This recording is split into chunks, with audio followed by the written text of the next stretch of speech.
Hechos que dan de qué hablar. Gladys en Éxitos.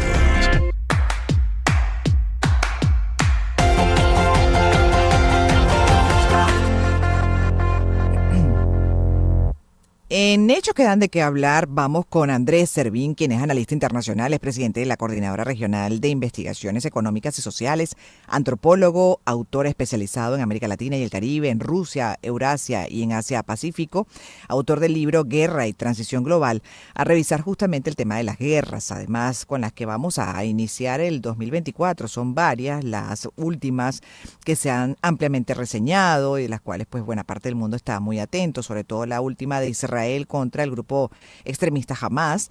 La invasión de Rusia a Ucrania pasó a un segundo plano y así también, bueno, otras que están desde hace bastante tiempo en desarrollo y generando una cantidad importante de fallecidos, de muertos y afectando en general al planeta. Y de eso vamos a hablar justamente con nuestro invitado.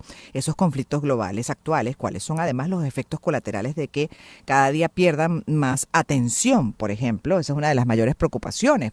En el caso de Ucrania, bueno, pasó un segundo plano por el tema de Israel, y si hay otra guerra, ojalá que no, dentro de este mundo muy violento cada vez más, la verdad es que, bueno, también podría ocurrir lo mismo en ese conflicto entre Israel en la Franja de Gaza con el grupo Hamas. Así que bienvenido, buenas tardes, señor Andrés. Para analizar esto lo tenemos. Gracias por aceptar estos minutos. Buenas tardes, gracias por la invitación.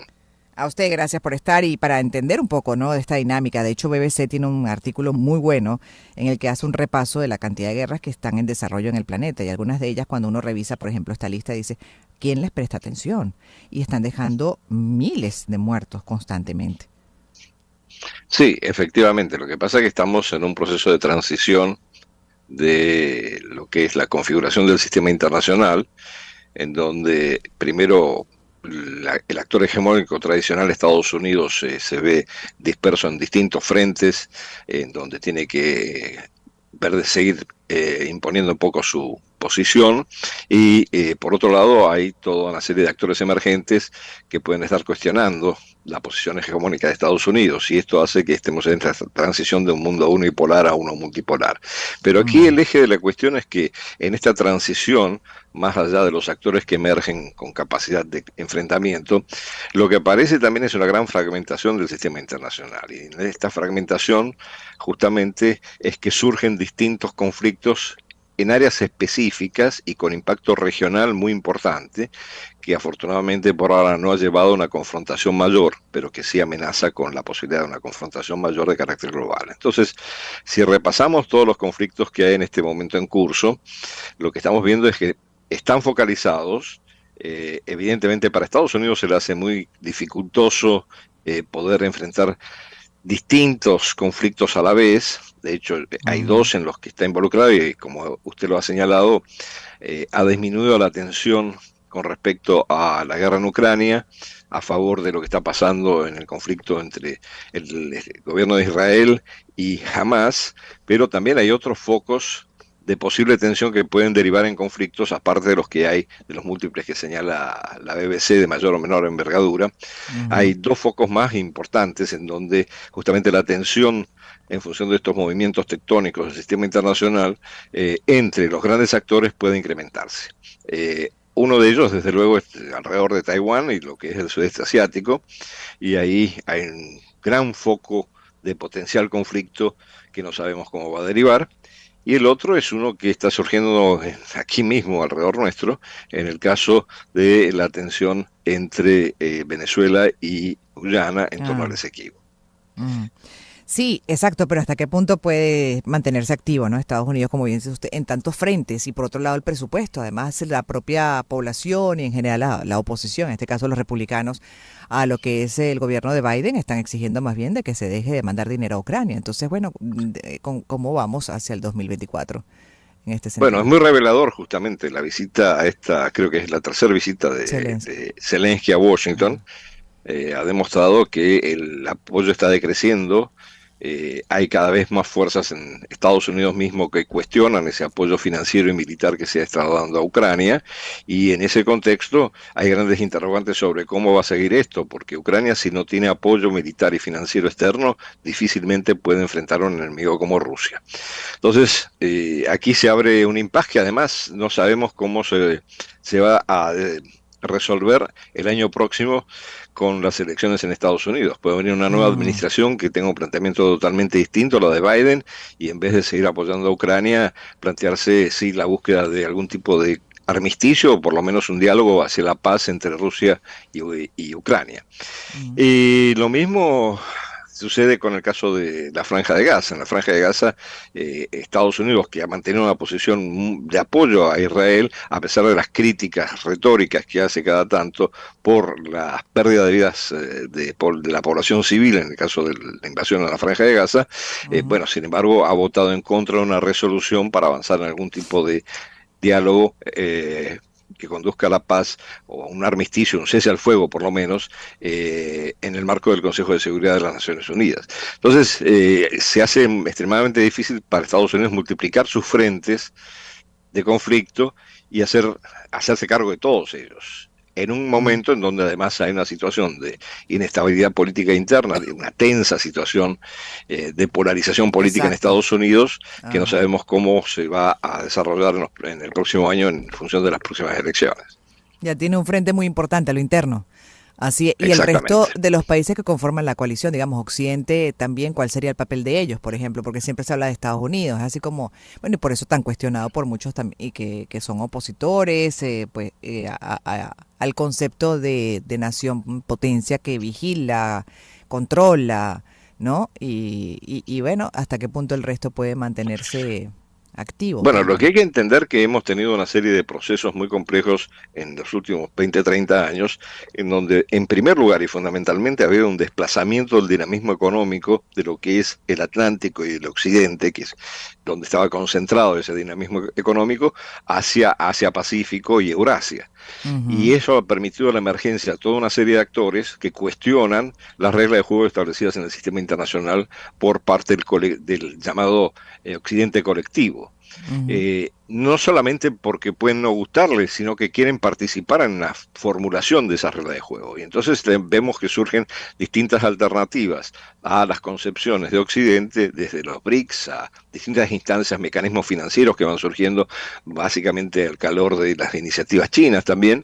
Y tenemos también la irrupción de algo que no esperábamos, que es el sur global. El sur global son las naciones emergentes, cada vez con mayor capacidad de incidencia sobre el sistema internacional, que aspiran a tener algún papel en las decisiones en torno a la gobernanza global y que sin embargo se ven postergadas. Hay muchas asimetrías, hay muchas disparidades, hay una gran discusión acerca de si el sur global existe como tal. Yo personalmente no puedo pensar en un sur global monolítico, más dadas estas confrontaciones que estamos viendo en este momento.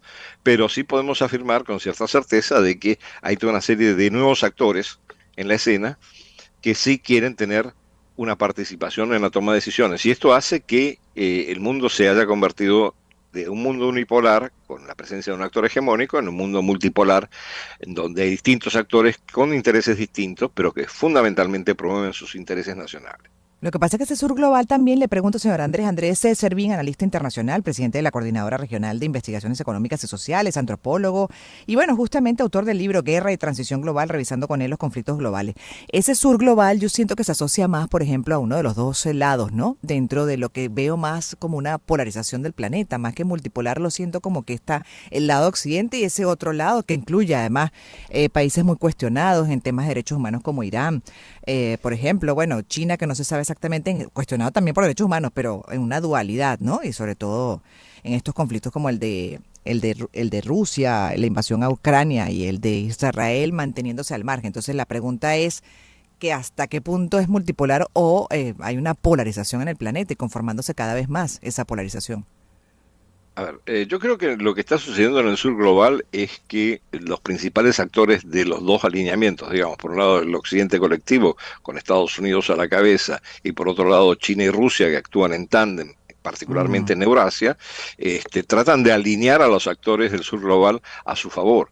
Y lo que se presenta como un planteamiento de no alineamiento, es el que permite justamente que estos actores jueguen y maniobren dentro de esta confrontación y que generen nuevos polos de poder. Caso muy importante, ¿no? Porque tenga, más allá de que tenga capacidades nucleares, la India tiene un papel bastante ambiguo en esta confrontación entre lo que quisiéramos pensar como dos polos. Lo que pasa es que también tenemos un legado de la Guerra Fría en donde pensamos todo en los buenos y los malos, lo blanco y Ujú. negro, pero esto es, el mundo que estamos viviendo hoy en día es un mundo extremadamente más complejo, multidimensional en sus conflictos, no es solamente no, los conflictos que genera la geopolítica, sino que tiene que ver también con la transición energética, tiene que ver con la transición tecnológica, y todo esto Ujú. genera una multidimensionalidad en donde los actores no terminan de ubicarse. En realidad, lo que estamos perdiendo de vista es que el sistema internacional ha perdido la capacidad de poner un cierto orden en cómo funciona, y de hecho eso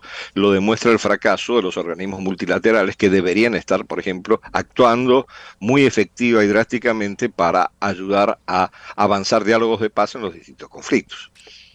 Y en medio de todo eso también tenemos además lo que es la crisis humanitaria. A mí particularmente dentro de Desde todo esto que luego. estamos hablando, una de las cosas que más me angustia es ver la cantidad de fallecidos, los migrantes, además esa gente que está pues dando vueltas por el mundo forzada por conflictos, entre otros por guerra, situaciones económicas dramáticas. Y también tenemos a un planeta hablando, gritando y pidiendo que haya un replanteamiento, ¿no? También hasta ahora de lo que es el consumo de sobre todo los combustibles fósiles. Entonces uno cuando ve todos esos escenarios dice, Dios mío, si no hay quien ponga orden a esto, entonces más o menos hacia dónde vamos en el próximo año y lo siguiente. Bueno, el punto aquí fundamentalmente es que no hemos logrado tener un multilateralismo eficaz desde el punto de vista Mm, formal en los organismos existentes, ni en el ámbito de la seguridad, ni en el ámbito inclusive en el ámbito financiero, los mecanismos financieros. Entonces hay como una multiplicación de mecanismos multilaterales informales. Típico caso son los BRICS, pero también son los G7 o el G20, que no son mecanismos formales como los que sostiene o apoya las Naciones Unidas. Y en ese contexto lo que tenemos es una creciente fragmentación del sistema internacional. Eh, ¿Cómo poner orden en eso? Bueno, eso es un proceso que va a tener que abordar las distintas dimensiones que señalaba en esta transición. Desde luego, yo creo que dos elementos muy importantes, dos transiciones muy importantes, tienen que ver con los movimientos poblacionales y toda la dimensión humanitaria que esto acarrea, perdón, y en segundo lugar, el cambio climático, frente al cual, como hemos visto en la COP28, se presentan grandes dificultades para construir algún tipo de consenso, para tener una respuesta colectiva de la humanidad frente a lo que nos amenaza. ujú, ujú. Sí, en definitiva, nada fácil, ¿no? La tiene pues, los diferentes gobiernos, sean de un lado o del otro, pues potencias o no, al final todos tienen, pues sin duda, un papel importante, debería ser así considerado y valorado dentro de esa geopolítica. El problema que también siempre estamos bajo el control de unos y otros que van asumiendo, ¿no? Bueno, es Ser obvio que las rectores. potencias nucleares en el plano de la seguridad son las que tienen la última palabra.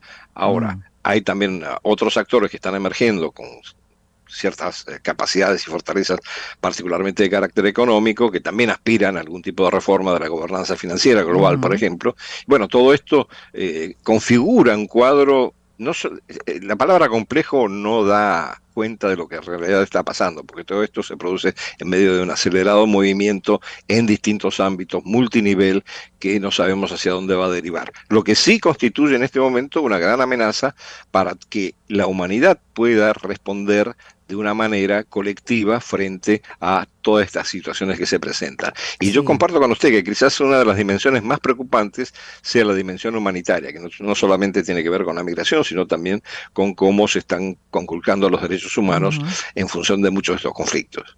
Sí, y muy violento el planeta. Esa percepción que tiene uno es así, o sea, siempre ha sido, siempre ha habido guerras, pero uno tiene la sensación que en este momento está bastante revuelto el planeta. Y de acuerdo con bueno, su especialidad, justamente los análisis que ha hecho, las investigaciones, sí es un momento particular en la historia de la humanidad.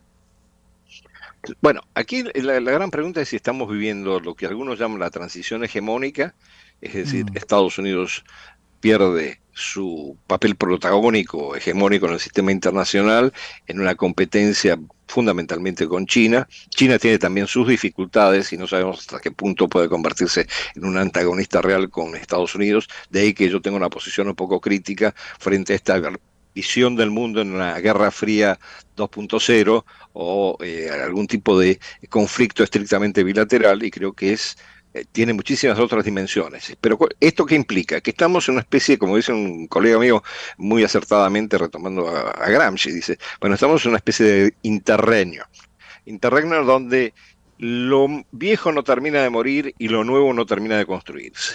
Y en esa transición no sabemos cuánto tiempo vamos a estar hasta que no haya algún tipo de voluntad política por parte de algunos actores más relevantes para tratar de poner orden en el sistema internacional. Y aquí es donde entra a tallar el sur global, que además por su propia configuración es muy heterogéneo y hace muy difícil pensar en posiciones convergentes. En algunos ámbitos sí, por ejemplo, insisto, los BRICS o del otro lado del G7, pero es muy difícil poner de acuerdo a países con economías y capacidades muy dispares, por más que todos pretendan en este proceso de transición ocupar algún lugar importante, relevante en la reforma del sistema internacional o la revisión de las reglas de juego del sistema internacional. Mm, Lo he escuchado con detenimiento y le agradezco mucho además que haya compartido pues su visión y sobre la base de la experiencia, el conocimiento además que ha acumulado como analista internacional, presidente de la Coordinadora Regional de Investigaciones Económicas y Sociales, antropólogo y bueno, autor justamente de libros que tiene que ver con esto que hemos revisado con Andrés Servín hoy. Los conflictos globales actuales son muchos. Se habla ahorita de Israel y de lo que es la Franja de Gaza y el enfrentamiento a este grupo terrorista Hamas, además de lo que es la invasión de Rusia a Ucrania, pero también está Burkina Faso sigue en desarrollo, Somalia, Sudán, Yemen, Myanmar, Nigeria, Siria, entre otros, Mali. ¿no? Como, Dios bendito, gracias. Y es con sus consecuencias, por supuesto, dentro de las pérdidas humanas y también los efectos económicos, un revuelo total. Pero seguiremos analizando con personas como usted. Mil gracias por haber compartido con nosotros estos minutos, señor Andrés. Muchísimas gracias por la invitación. Y Que como nos siempre, ponen en contexto dentro de esta realidad global que de una u otra manera incide en nuestras vidas.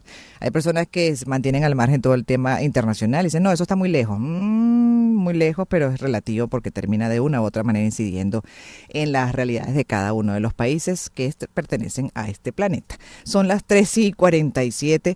Vamos a